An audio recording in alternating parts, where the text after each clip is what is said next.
Greetings, ladies and gentlemen. Today is August 17th, and Joshua Baez has bursted onto the scene. Let's talk about it.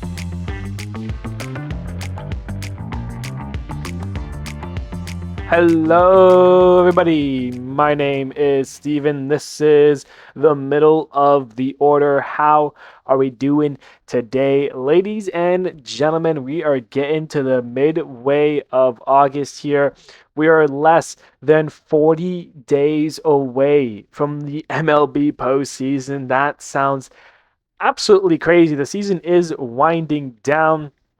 Magic numbers are starting to get into question just a little bit. Some teams getting closer and closer.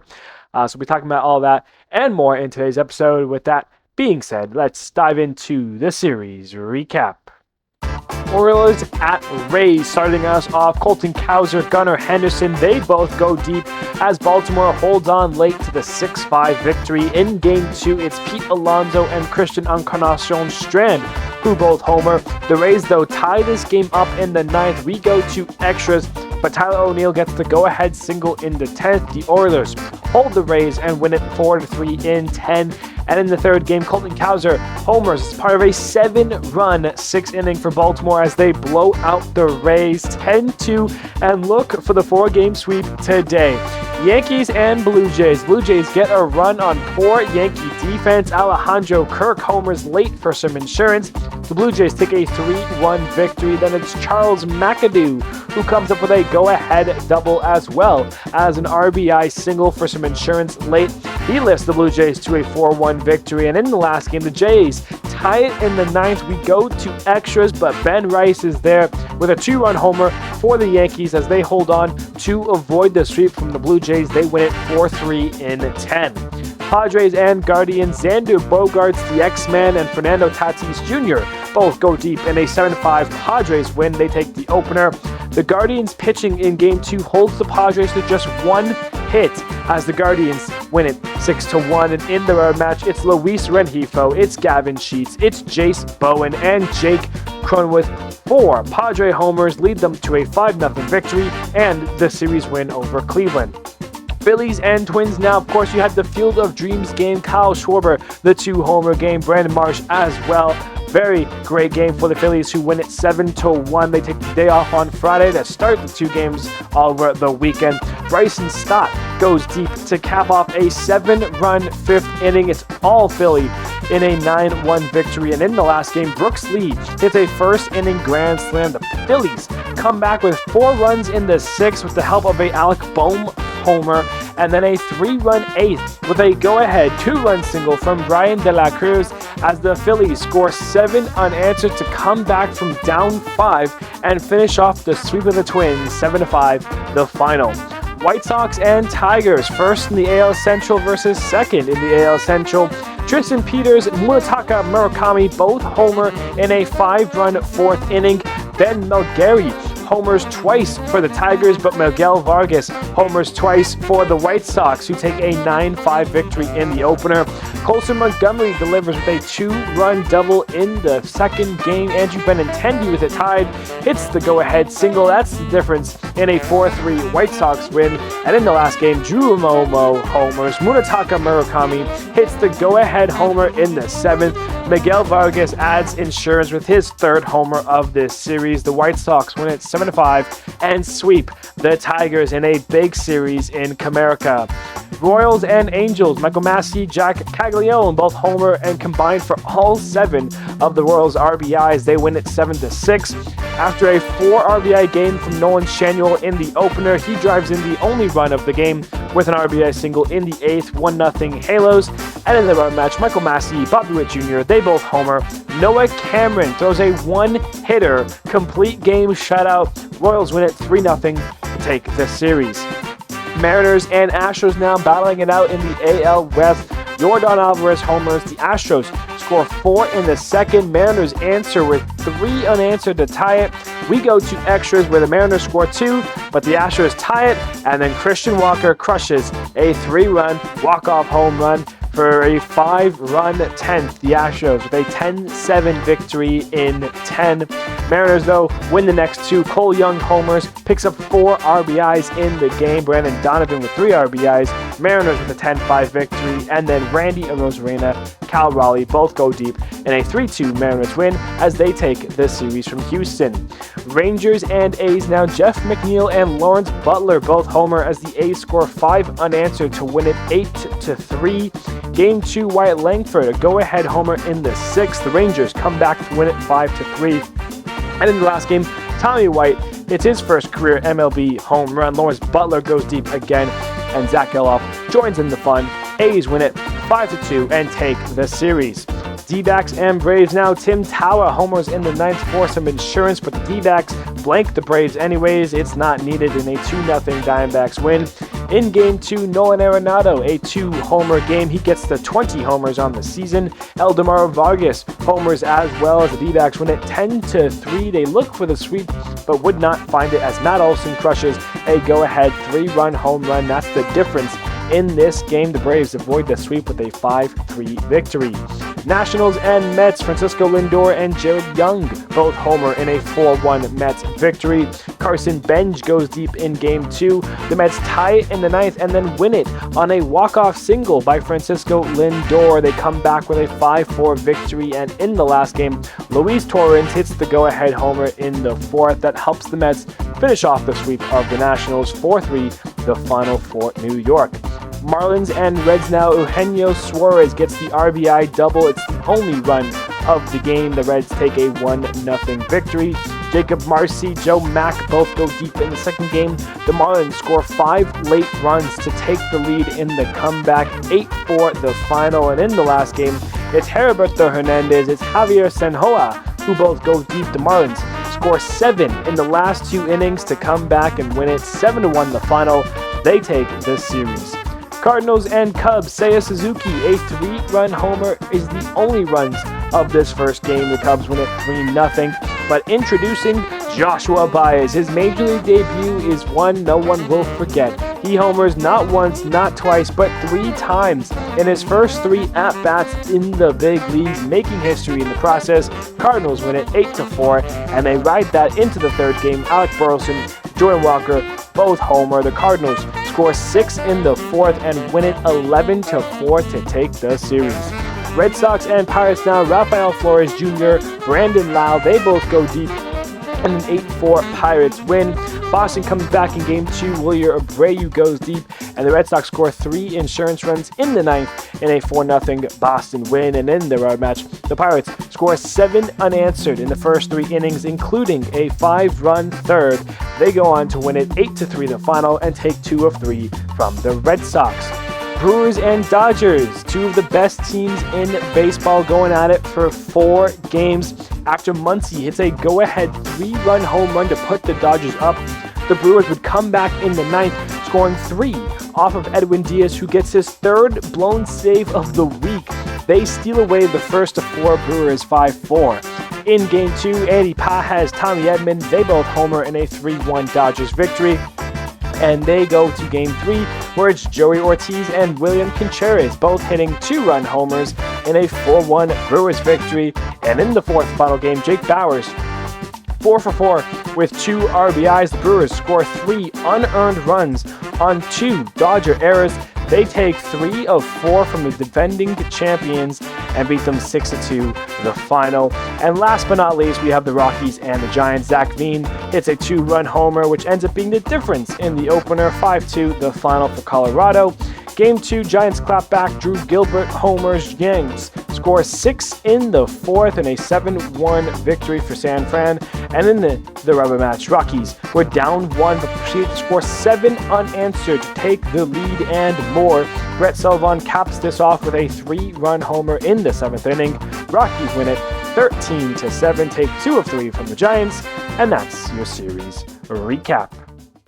All right, now let's get to the game of the weekend, and we're going to Houston between the Mariners and the Astros. Game 1 on the Friday, top of the first. The Mariners get on the board. Dominic Canzone, an RBI single. Then Josh Naylor with the sac fly. Seattle quickly up 2-0 in this one. Bottom first, Yordan Alvarez hits his 36th homer of the season to get the Astros on the board and cut the lead in half. And in the bottom of the second, here comes Houston in a bigger way. Cam Smith ties the game with a RBI triple. Jeremy Pena singles him in, and it continues on. Isaac Paredes gets the 2-run single. The Astros score 4 in the second and go from 2-1 to up 5-2 on Seattle. It would stay this way until the top of the sixth, where Victor Robles picks up an RBI single. The Mariners are within 2. Top 8, Brendan Donovan grounds out, but a run comes in to score. There's 2 outs in the inning, but Brock Roden hits a ground rule double that ties this game up 5-5. No one else scores in the rest of this game, so we go to extras. And in the top of the 10th, Seattle gets not 1 but 2 big runs. Victor Robles, the RBI triple, and then Brock Roden again with a sac fly. Mariners up 7-5 and are just 3 outs away from getting the first of the 3-game series. But in the bottom of the 10th, Isaac Paredes picks up the RBI single. Then Dalton Varsho, the RBI single, ties this game up at 7.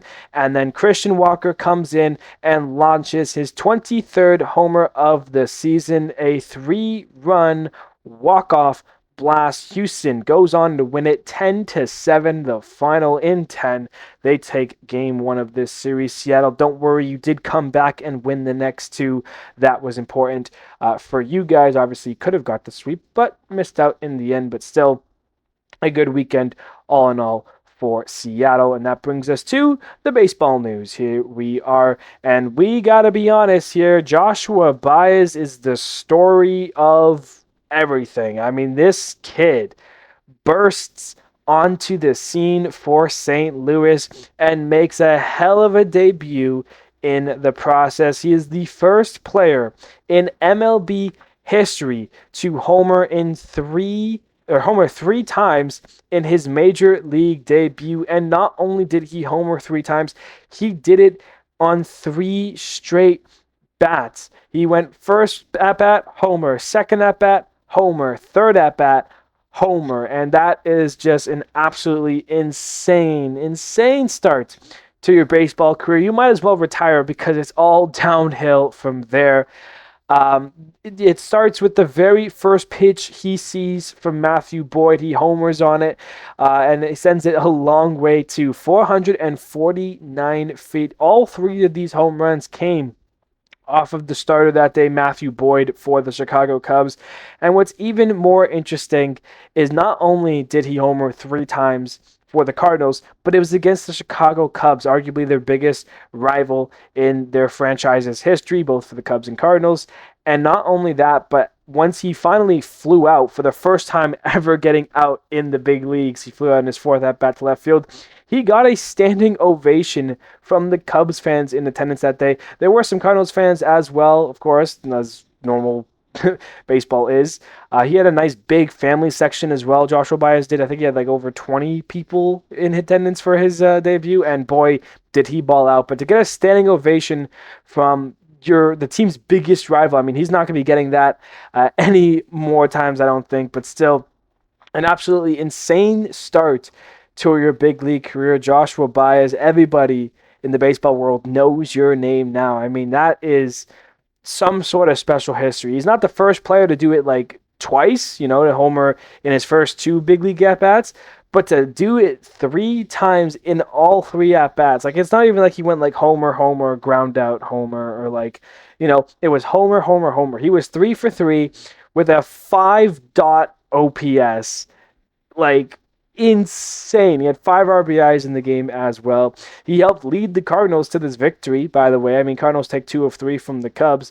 That 8-4 victory, take away those 3 homers and those 5 RBIs that he brings on, and the Cubs win it 4-3, basically. So, again, just an absolutely insane. Like, honestly, like I was out when I saw it, and the notification pops up, Joshua Baez homers, and I'm thinking like, okay, whatever, because I obviously knew the name, but I didn't even realize he had been called up and was making his major league debut. until I got the second notification being like, hey, he homered in his first big league at bat, which is like, hey, that's pretty cool. Good for him.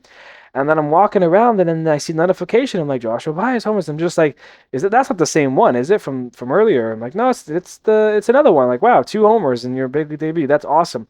And then I didn't look at it properly though, and then again, I check my phone for the time later on, and I see another notification that says another homer. I'm like, there's no way this is 3 homers. And that's when I finally go on social media and Instagram, and I'm scrolling through all this stuff, and I'm seeing this kid just tear it up. So shout out Joshua Baez, hell of a debut for the kid. It got to be a pretty awesome feeling for himself. But changing gears to a sadder note, Tommy John has passed away at the age of 83. And if you're wondering why that name sounds so familiar, it's because Tommy John was the first person in the baseball scenes to receive the surgery that we refer to now as Tommy John surgery. Yes, he is an actual player, if you did not know, and he was a lengthy one. A 4-time All-Star in his career. 1968 was his first one with the White Sox, and then he had it in 3 straight years from 78, 1979, and 1980. One of those was with the Dodgers, and 2 of which were with the Yankees. He played 8 seasons with the Yankees, 7 seasons with the White Sox, 6 seasons with the Dodgers, 4 seasons with the California Angels, 2 seasons with the Cleveland team, and then 1 season with Oakland.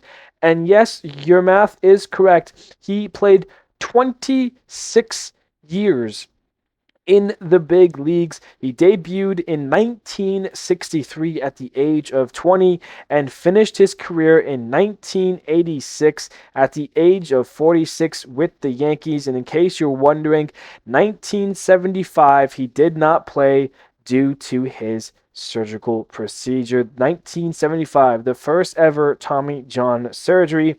In case you don't know actually what the Tommy John surgery is, it is basically a UCL reconstruction. It basically repairs the torn ligament in the side of the elbow that, of course, damages the pitcher so often with the ways they throw, repetition, and all that stuff. That's how it ends up breaking down, and that is the massive surgery that has a long fully recovery that can take anywhere from a year to maybe even a year and a half. He was this first player to get it in 1975. It was a rare back then, you know. I think between like 1975 and 1985, in like a 10-year span, there's maybe like 2 or 3 players that received it after him.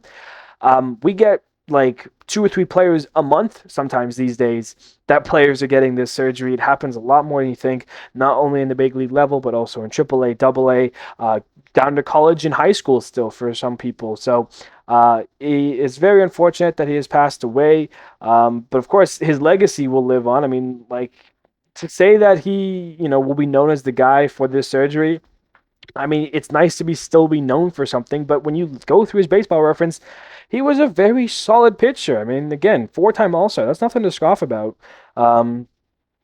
He's pitched over 4,000 innings, 4,710 innings pitched. He's got 2,245 strikeouts. He has 162 complete games, including 46 shutouts. And also, by the way, he has 3 saves as well. He was not always coming out of the pen. 62.1 WAR. Great player. Check out the baseball reference. Give some love. Tommy John, his name will always be shouted across baseball because of the surgery, but still a phenomenal person and a great loss to the game of baseball. So that, unfortunately, is the baseball news for today. It was just the amazing historic debut of Baez. And then the passing of Tommy John. So I guess with that being said, let's get into the hot and colds from the week here. And it starts with Mr. Corbin Carroll going 9 for 22, 3 doubles, 2 triples, 2 homers, 3 RBIs, 5 runs, good for a 1.519 OPS. Shout out Corbin Carroll and the Snakes. Pete Alonso helping Baltimore out, 12 for 22 with a double, 2 homers, 5 RBIs, 5 runs, a 1.494 OPS. Gabriel Moreno from the Diamondbacks as well, 10 for 26, 4 doubles, a triple, a homer, 5 RBIs, 5 runs, a 1.160 OPS. Alec Burleson from the Cardinals go 9 for 22, 3 doubles, 2 homers, 12 RBIs, 7 runs, and a 1.298 OPS. And lastly, Alex Bregman, who goes 6 for 20 but hits 4 home runs. Of course, that 3-homer day, 8 RBIs, 6 runs, and a 1.340 OPS for him. Those are the hot players from the week. The cold players from the week, Mr. $1 Million Man Kyle Tucker from the Dodgers didn't get a single hit. 0 for 19 with 4 strikeouts. Catchers struggling. Dylan Dingler, 1 for 26 with 8 strikeouts. Carter Jensen from the Royals, 1 for 19 with 6 strikeouts. Ellie De La Cruz, 2 for 22 with 7 strikeouts. And then AJ Ewing, 2 for 23 with 9 punchies as well. Those are your hot and colds from the week here. And that now brings us to the injury updates from the weekend. Colt Emerson leads the way from the Mariners, 10-day IL with wrist inflammation. The White Sox put Davis Martin on the 15-day IL. He's got a blister. Vladimir Guerrero Jr. from the Blue Jays trying to get into the wild card race. He's on the 7-day concussion IL after taking a knee to the head in that error play that ended up scoring him in that game 1 against the Yankees. Tyler Soderstrom, 10-day IL with hip impingement. Dodgers will be losing Justin Robleski on the 15-day IL with forearm inflammation. Masataka Yoshida on the 10-day IL with a strained hamstring. And the Cubs place Dansby Swanson on the 10-day IL. He's got an oblique injury.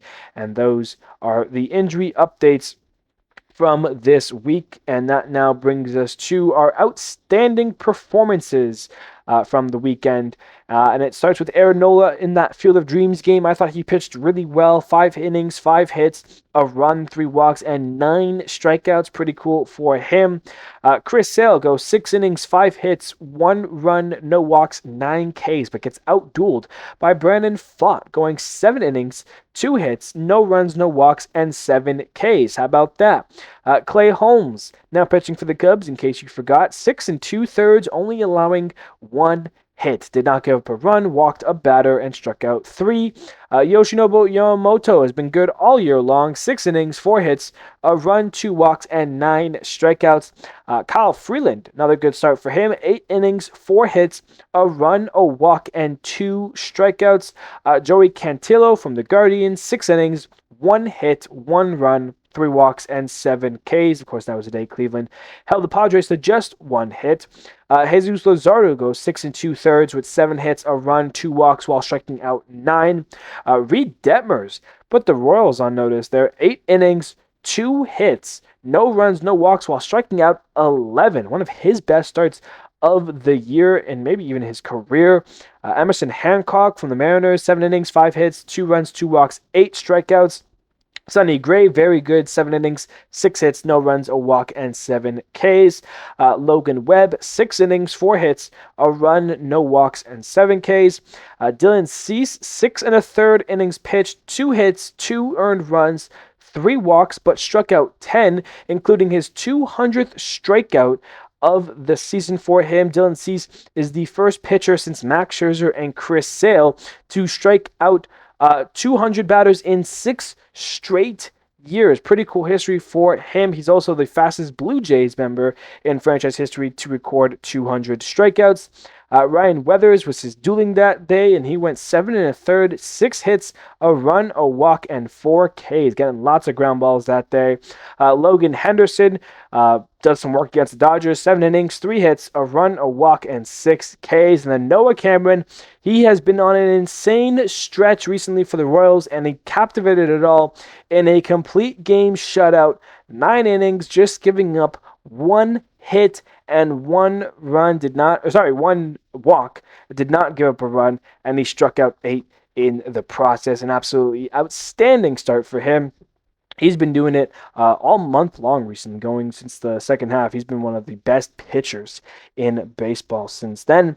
That brings us now to the standings check. Let's see how the races are looking. We start in the AL East. The Rays, 74 and 49. They're the only AL team who have yet to lose 50 games on the season, although they have lost the last three to Baltimore and would be playing today and trying to avoid the 4-game sweep. Yankees 5.5 back of the Rays. Boston 8.5. It's still Tampa's division to lose. Baltimore and the Blue Jays a little bit too far out, although wild card there, right in the mix of things. In the AL Central, the White Sox get a huge 3-game sweep over the Tigers, and they turn their division lead from 2.5 to 5.5 games ahead of the Tigers. White Sox 65 and 58, Tigers 60 and 64, Twins 60 and 65, Guardians 60 and 65. So all three of those Central teams right neck and neck there as well, but the White Sox still the favorites to finish off the Central. In the AL West, Seattle did get 2 games from the Astros in this series, but the Astros still ahead 63 and 62, 1 game above 500. And the question everyone's asking, will the team from the AL West win the division with a 500 record? Will the Astros win the division, or the Rangers 81 and 81, or worse, 80 and 82? Who knows? This division is a mess. Rangers 3 games under 500 at 61 and 64, just 2 games back of the Astros, though. Mariners 59 and 66, still work to do, but they are 4 games out, and there is still plenty of time in this 3-way race there. In the NL East, it's the Braves to lose. They're 74 and 50, 7.5 up on the Phillies, who are 67 and 58. In the NL Central, the Brewers and the Cubs, the 2-team race. Brewers 77 and 48, Cubs 72 and 53. The Cubs 5 games back of the Brewers. Of course, the Brewers had a nice weekend, getting 3 of 4 against the Dodgers, while the Cubs lost 2 of 3 to the Cardinals. But it is still a neck and neck race, and the only thing I see here is that one of these 2 teams will end up being a wild card team, while the AL West will have a team that maybe it's crazy. Anyways, NL West, the Dodgers still playing kind of mediocre baseball recently. They're 74 and 51, 5 and 5 in their last 10. That's what I mean when I say mediocre. Meanwhile, the Diamondbacks have slowed down. They're 66 and 59, 8 games back of the Dodgers, but they've been jumped by the Padres, who've been playing great baseball recently. They're 67 and 58, just 7 games back of the Dodgers. They're 8 and 2 in their last 10, and I'm not saying that the Padres have a chance to come back against the Dodgers, but at the current pace of play, the Padres would catch up. So the races right now, Dodgers 7 games up, Brewers 5 games up, Braves 7.5 games up, Astros 2 games up, White Sox 5.5 up, Rays 5.5 up. It is still wide open for the divisions when you really think about it. In the wild cards, the Yankees are 8 games up on the line. Boston is 5 games up on the line. And then Baltimore currently holds the postseason spot, that 3rd AL wildcard spot, which is going to come down to the last day of baseball. I'm calling it now because Baltimore is there at 61 and 63. The Rangers are half a game out at 61 and 64. Then the Blue Jays are 61 and 65. They're a game out. The Tigers are 60 and 64. They're a game out. The Minnesota Twins are 60 and 65. They're a game and a half out. Same with the Guardians, who are 60 and 65, game and a half out. And then the Mariners are 59 and 66. 2.5 games out. So what you have there is a 1, 2, 3, 4, 5, 6, 7 team battle for 1 spot. Outrageous. And all those teams are under 500, by the way. As it stands right now, Baltimore is 61 and 63, 2 games below 500, and they hold that 3rd wildcard spot. It's a hilarious joke, and watch that. Whichever of these 7 teams gets the 6th seed is going to win the World Series. How funny would that be? I digress. In the NL, the Cubs 72 and 53. They're 5 games up on the line. Padres and Phillies are currently tied at the line. They're both 67 and 58 and hold those other 2 wildcard spots. Diamondbacks just out of the reach. They're at 66 and 59. They're 1 game back Marlins are 3 games back at 64 and 61. Cardinals 63 and 61. They're 3.5 back. Those 3 teams I just listed, Diamondbacks, Marlins, and Cardinals, would miss the postseason. All 3 of them currently have a record above 500. Meanwhile, Baltimore, who doesn't have a record over 500, holds a postseason spot. The difference between the NL and the AL, it's been night and day. We joked about it in April. We were joking about it in May. We were kind of getting concerned in June. July was like, wait, this is still going on. And now in August, it's like, okay, seriously, like, is this really going to continue for the rest of the year? Like, it doesn't make any sense. The NL right now has 4 teams that have a negative run differential. The Reds, the Mets, the Giants, and the Rockies. The 3 teams you'd expect, plus the Reds there.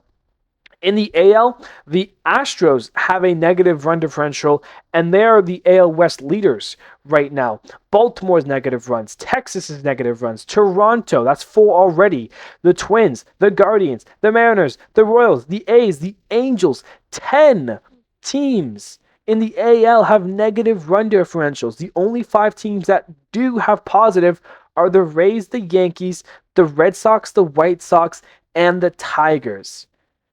That is insane. That's your standings check. Let's take a look at the upcoming series for this week of baseball, and there is some teams going at it. Baltimore and Tampa, of course, will be finishing off their 4-game set here. Baltimore looking for that 4-game sweep if they can win today. For the new series, you got the D-backs going against the Red Sox, 2 teams in playoff positions or fighting for playoff positions, so that's a good series there. Yankees will take on Baltimore in Baltimore. Of course, Orioles will be coming off either a 4-game sweep of 3 or 4 from the Rays, so that would be a huge jump there. Meanwhile, the Blue Jays, who just took 2 of 3 from the Yankees, will now play the Rays, who are looking to avoid the 4-game sweep. So basically, Blue Jays and Yankees and Baltimore and Rays just played. Now they're playing each other. And then over the weekend, spoiler, they're playing each other again. Blue Jays and Yankees, and then Baltimore and Tampa will play in just different home fields. The Giants will be taking on the Guardians. Braves at Twins. The A's at the Royals in a game series of who cares. The Nationals taking on the Rangers. Interesting. Rangers dropping 2 or 3 from the A's. They had an opportunity there with the Astros and Mariners playing to make up some ground. They didn't. The Angels will play the Astros this week. Padres will be taking on the Mets. Marlins at Phillies. That's a fun one right there between the 2nd and 3rd place team in the NL East there. That could be a fun one for Miami to take.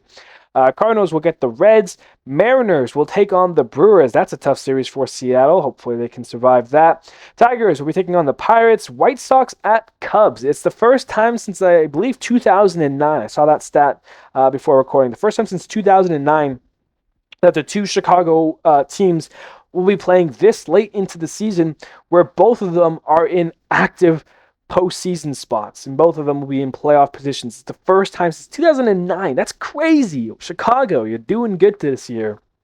It rounds off with the Dodgers taking on the Rockies, and then also on Thursday, the Braves and White Sox will play a 1-game makeup from June 11th, which the White Sox took the first 2 games of that series. So the White Sox basically looking to finish off the sweep of the Braves. So that's a little 1-game makeup that we'll be talking about as well. But that is how we are going to end today's episode. Ladies and gentlemen, I appreciate you all for tuning in to another episode. Appreciate some of the support and some of the recent stuff. I've been doing a little bit better, but hopefully we can get those numbers up even more. If you made it this far into the episode, I appreciate you very, very much.